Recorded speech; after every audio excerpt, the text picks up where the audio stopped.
नमस्कार दोस्तों, star IQ पे आप सभी का बहुत बहुत स्वागत है। 2 अक्टूबर 2020 के नेशनल और इंटरनेशनल करंट अफेयर इस पर्टिकुलर वीडियो के अंदर हम लोग जानेंगे। अगर आपने अभी तक स्टार आईक्यू यूट्यूब चैनल को सब्सक्राइब नहीं किया है तो कर लीजिएगा, अपने दोस्तों तक भी शेयर कीजिएगा। अगर आपको मेरे द्वारा पढ़ाए गए सभी लेक्चर्स का पीडीएफ फाइल चाहिए तो आप मेरे Telegram channel star IQ PDF को जरूर ज्वाइन करना। अगर आप फेसबुक चलाते हैं तो मेरा फेसबुक पेज है स्टार आईक्यू एजुकेशन, आप प्लीज उसे भी लाइक करिएगा। ठीक है, आगे बढ़ते हैं। अगला क्वेश्चन हमारा है कि 7 नवंबर को इसरो द्वारा किस उपग्रह का प्रक्षेपण किया जाएगा? तो लॉन्चिंग की जाएगी 7 नवंबर को EOS-1 की, यानी कि बी ऑप्शन बिल्कुल ठीक था इस क्वेश्चन का। आज का पहला क्वेश्चन क्या है? कोरोना वायरस की वजह से किस राज्य के कृषि मंत्री आर दोरीकन्नू का हाल ही में निधन हो गया?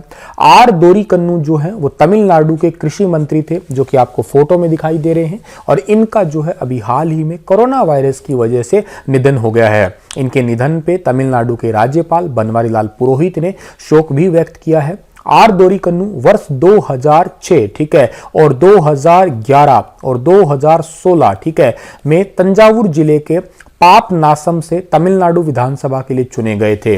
अब जिक्र हो रहा है किसका? जिक्र हो रहा है तमिलनाडु का। तमिलनाडु की कैपिटल क्या है? चेन्नई है। यहाँ के राज्यपाल का नाम क्या है? यहाँ के जो राज्यपाल है उनका नाम अभी आपको मैंने बताया बनवारीलाल पुरोहित है, और यहाँ के मुख्यमंत्री का नाम इड्डापड्डी के पलानीस्वामी।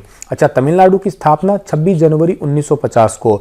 तमिलनाडु जो है यहाँ पे तूतीकोरन बंदरगाह भी है, तो ये बात भी आप याद रख सकते हैं। ठीक है, भारतीय वायुसेना ने हाल ही में सुखोई विमान से किस मिसाइल का सफल परीक्षण किया है? Indian air force has recently tested which missile from Sukhoi aircraft. तो इस क्वेश्चन का सही आंसर है ब्रह्मोस, यानी कि सी ऑप्शन जो है इस क्वेश्चन का हमारा बिल्कुल ठीक है। सुखोई विमान से जो है ब्रह्मोस मिसाइल का अभी हाल ही में सफल परीक्षण किया गया है, और इस परीक्षण में सुखोई MKI 30 जो है उस विमान को 3 घंटे की उड़ान के बाद ब्रह्मोस मिसाइल का फायर करके परीक्षण किया गया। इससे पहले इसका परीक्षण बंगाल के कलाईकुंडा एयरबेस से उड़ान भर के करवाया गया था। और ये विमान जो है आप सभी को पता है, या मिसाइल जो है ये कौन बनाता है इंडिया में? DRDO बनाता है, डिफेंस रिसर्च डेवलपमेंट ऑर्गेनाइजेशन। आगे बढ़ते अगला क्वेश्चन हमारा है कि नासा और किस अंतरिक्ष एजेंसी द्वारा विकसित किए जा रहे सिंथेटिक अपर्चर रडार सैटेलाइट को वर्ष 2022 में लॉन्च किया जा सकता है? तो सिंथेटिक अपर्चर रडार जो है नासा और साथ में बना रही है इसरो, ये दोनों मिलके जो है इसे बना रही है, और 2022 तक जो है इसे लॉन्च किया जा सकता है। आपको मैं बता देता हूं कि विश्व का ऐसा पहला रडार होगा जो कि इमेजिंग सैटेलाइट के बेस्ड होने वाला है। एक साथ 2 फ्रीक्वेंसी का ये काम करेगा, और दुनिया का सबसे महंगा सैटेलाइट भी यही होने वाला है। ये सैटेलाइट रिमोट सेंसिंग सैटेलाइट होगा, जो पृथ्वी की प्राकृतिक संरचना और उसकी प्रकृति को समझने के लिए जो है सहायक साबित होने वाला होगा।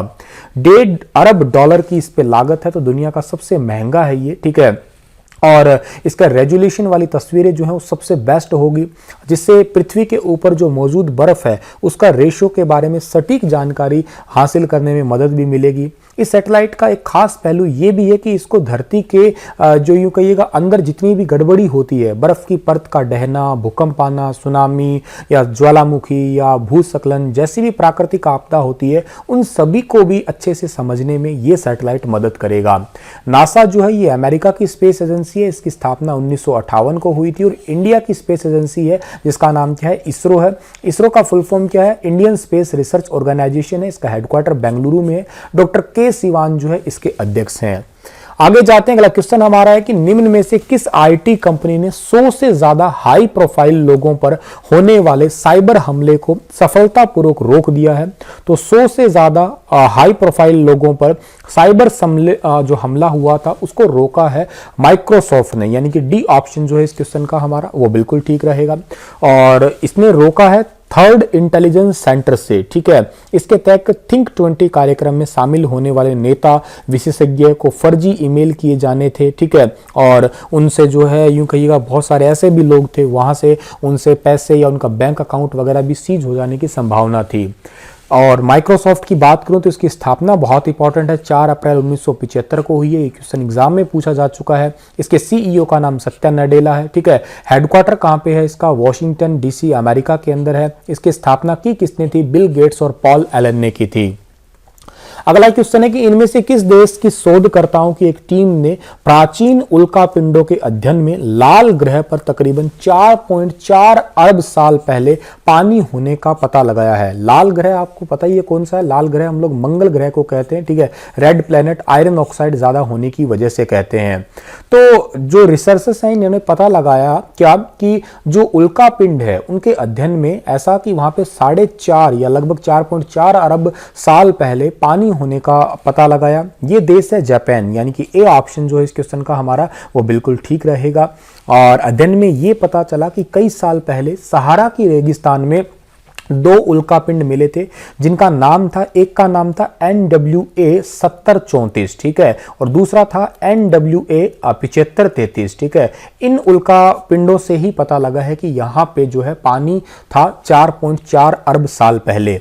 जापान की बात कर रहे हैं तो इसको मैप में देखिएगा, कैपिटल टोक्यो है जहां पे 2021 के ओलंपिक होने वाले हैं। करेंसी जापानीज येन है। प्रधानमंत्री योशिहिदे सुगा है और पॉपुलेशन कितनी है? 12.65 करोड़ है। 2 नवंबर को दुनिया भर में कौन सा दिवस मनाते हैं भाई? तो 2 नवंबर को दुनिया भर में दिवस मनाया जाता है international day to end impunity for crimes against journalist, ठीक है।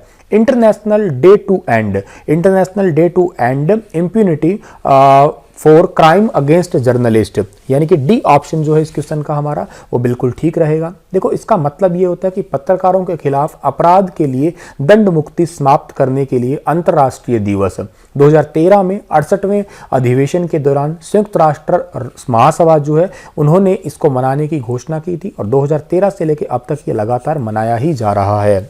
आगे जाते हैं। अगला क्वेश्चन है हमारा कि गिद्ध संरक्षण, बहुत बहुत इंपॉर्टेंट क्वेश्चन है ये वाला। गिद्ध संरक्षण, जो वल्चर्स होते हैं, वल्चर्स उनके लिए 2020 से 25 के लिए कार्य योजना के तहत गिद्धों को बचाने के लिए संरक्षण केंद्र कितने राज्यों में स्थापित किए जाएंगे?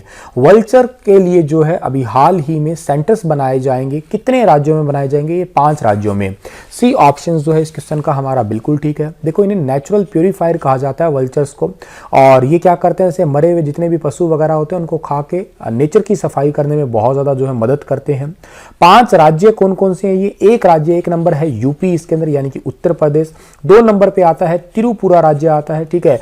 3 नंबर पे आता है महाराष्ट्र राज्य आता है। 4 नंबर पे कर्नाटक राज्य आता है और 5 नंबर पे जो राज्य आएगा वो कौन सा आएगा? तमिलनाडु आएगा, ठीक है, तमिलनाडु। यहाँ पे जो है प्रत्येक को गिद्ध संरक्षण और प्रजनन केंद्र मिलेगा। इसके अलावा इस योजना के रूप में पिंजौर हरियाणा, भोपाल मध्य प्रदेश, गुवाहाटी असम और हैदराबाद तेलंगाना में 4 बचाव केंद्र भी स्थापित किए जाएंगे। ये बात भी आप याद कर लीजिएगा। चलिए आगे बढ़ता हूं। अगला क्वेश्चन हमारा है कि आलिम डार हाल ही में कितने वनडे इंटरनेशनल मैचों में एम्पायरिंग करने के साथ साथ सबसे ज्यादा मैचों की एम्पायरिंग करने का रिकॉर्ड अपने नाम बना लिया? तो इन्होंने 210 वनडे मैच में, यानी कि डी ऑप्शन सही है, वनडे मैचों के अंदर जो है इन्होंने एम्पायरिंग की है आलिम डार ने, जो कि आपको फोटो में दिखाई दे रहे हैं ये, ठीक है। दक्षिण अफ्रीका के रूडी जो है यूं कहिएगा रूडी कर्स्टन के 209 मैच में एम्पायरिंग करने का रिकॉर्ड इन्होंने तोड़ दिया है, ठीक है। और 209 मैच उनका है, दूसरे नंबर पे वो हो गए, पहले नंबर पे ये हो गए। तो इतनी बात आप याद रखिएगा। आईपीएल टीम के गेंदबाज संदीप शर्मा पावर प्ले में 50 विकेट लेने वाले दूसरे गेंदबाज बन गए हैं। तो संदीप शर्मा पावर प्ले में 50 विकेट लेने वाले दूसरे गेंदबाज बन गए हैं। ये हैं सनराइजर्स हैदराबाद के, यानी कि बी ऑप्शन जो है इस क्वेश्चन का हमारा बिल्कुल ठीक रहेगा। जो आपको फोटो में दिखाई दे रहे हैं यही है संदीप शर्मा, पावर प्ले में 50 विकेट लेने वाले दूसरे गेंदबाज बन गए हैं ये। उनसे पहले ये रिकॉर्ड जाहिर खान के नाम था, उन्होंने पावर प्ले में 52 विकेट लिए थे, ठीक है। और अब इनके नाम हो गए ये। संदीप शर्मा ने 89 मैचों में 105 विकेट लिए हैं और साथ ही उन्होंने बेंगलुरु के कप्तान विराट कोहली को सबसे ज्यादा 7 बार आउट किया है। आगे बढ़ता हूं। अगला क्वेश्चन हमारा क्या रहेगा? हाल ही में किस देश ने 7वीं जनगणना शुरू कर दी है? तो दुनिया की सबसे ज्यादा जनसंख्या वाला देश है जिसका नाम है चाइना, और इसने अपनी 7वीं जनगणना जो है वो शुरू कर दी है। बी ऑप्शन जो है इस क्वेश्चन का हमारा वो बिल्कुल ठीक रहेगा। इसके मुताबिक चीन की आबादी जो है पिछली बार 6वीं जनगणना कब हुई थी? 2010 में हुई थी, ठीक है। और तब चाइना की जनगणना कितनी थी? 1 अरब 33 करोड़ थी, ठीक है। और 7वीं जनगणना में 70 लाख कर्मचारी क्या है जो घर घर जाके और जानकारी जुटाएंगे, ठीक है। अब बात चाइना की हो रही तो चाइना को मैप में देखिएगा, चाइना की कैपिटल क्या है? बीजिंग है। चाइना की करेंसी क्या है? चाइना की करेंसी रिनमिनबे है। और यहाँ के राष्ट्रपति शी जिनपिंग है। वुहान सिटी से सबसे पहले कोरोना वायरस आया था, चाइना से, ठीक है। चलिए इसी के साथ ये लेक्चर समाप्त होता है। पर आपके लिए क्वेश्चन है कि दिल्ली के मुख्यमंत्री अरविंद केजरीवाल ने हाल ही में किस एप्लीकेशन की शुरुआत की है? Orange Delhi, green Delhi, blue Delhi, yellow Delhi? बताइए विस्तार से इस ऐप के बारे में। धन्यवाद। हंसते रहना, मुस्कुराते रहना। कल फिर हाजिर रहूंगा लेटेस्ट अपडेट के साथ। तब तक आप थैंक यू सो मच, अपना ख्याल रख लेना।